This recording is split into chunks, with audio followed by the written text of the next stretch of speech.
Hello folks, my name's David Edgar, I'm the host of Heart and Hand, the Rangers podcast, and I'm joining you today to talk about Rangers' 4-0 victory over St Mirren at Ibrox today. It was very much a game of... Oh no, the sound didn't go there folks, you just couldn't hear me over the seethe from Parkhead. Yes, Rangers were awarded four penalty kicks today by Andrew Dallas, who we saw at our live show with Kevin Thompson the other night, and I'd guest listed them. So he said to me, I'll pay you back on Saturday, but that was more than I was expecting, 4 penalties, but I'll see him for a game of pool at the Lodge through the week. But yeah, it'll be a game like the Hearts 4 red card game that we talk about for a long time, but funnily enough, it was fairly routine apart from that.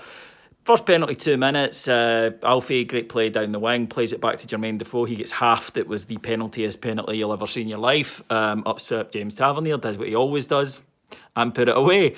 And Rangers after that, I think were almost lulled into a true false, or a true sense, of security by St Mirren because... They're not very good. In fact, I'd go so far as to say St Mirren are the worst team I've seen in the Premier League this season.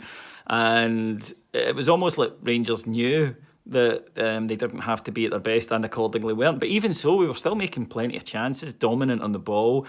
St Mirren just did nothing at all going forward. Katic and Morrow were really solid at the back, and Rangers were, with playing the diamond, weren't scintillating, but were totally dominant. Should have gone at least 2 up with another penalty kick. Again, Jermaine Defoe fouled. Again, I thought it was a penalty kick.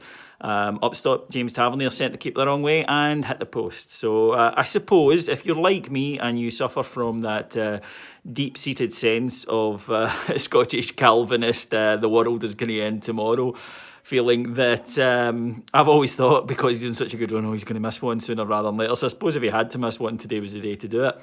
Rangers still had plenty of chances into the second half. You need the second. We were a bit sloppy at the start of the second half. Managers made a couple of changes. Steve Davis had a poor game. He really did. But overall, we're still in control, making chances. But it takes a penalty cross in from Daniel Candeias. The St Mirren defender jumps up to block, puts his arms up. It's a foul. Now, from video evidence, it was outside the box. But I've got to say, I was standing right behind the linesman, and it was him that said to the referee that it was inside the box. And from where we were, it absolutely looked like it was inside the box. So I will defend him on that one. I know that he'll get slaughtered, but really, unless you had the benefit of replay, everyone in that stand, even allowing for our blue-tinted glasses, swore it was a penalty kick. It really looked like it was. And James Tavernier, after some arguing with Morelos and Defoe keen to take it, I don't like that, to be honest. I think it's a bit much. You know the penalty taker, and that's that. But I do like strikers that want to score goals. And after all that, Tav, with a fair bit of pressure, because had he not scored, Ibrox would have been very unhappy, but he put it away, 2-0, job done. And then, extraordinarily, Rangers get a 4th penalty kick.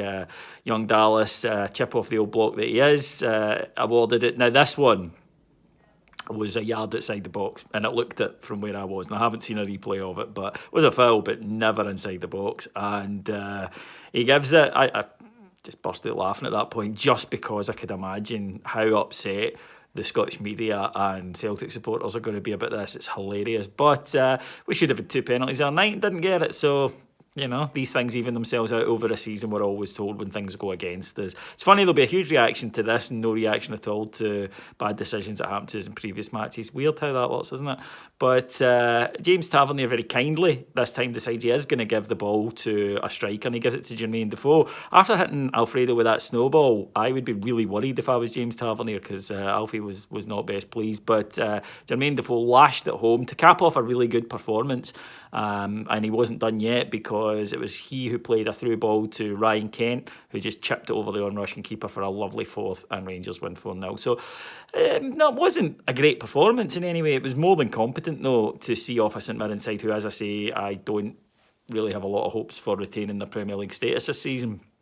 and they don't look a Premier League side on that evidence. But a decent win. I thought that Defoe and Kent were the best two Rangers players in the park. I thought they were excellent today.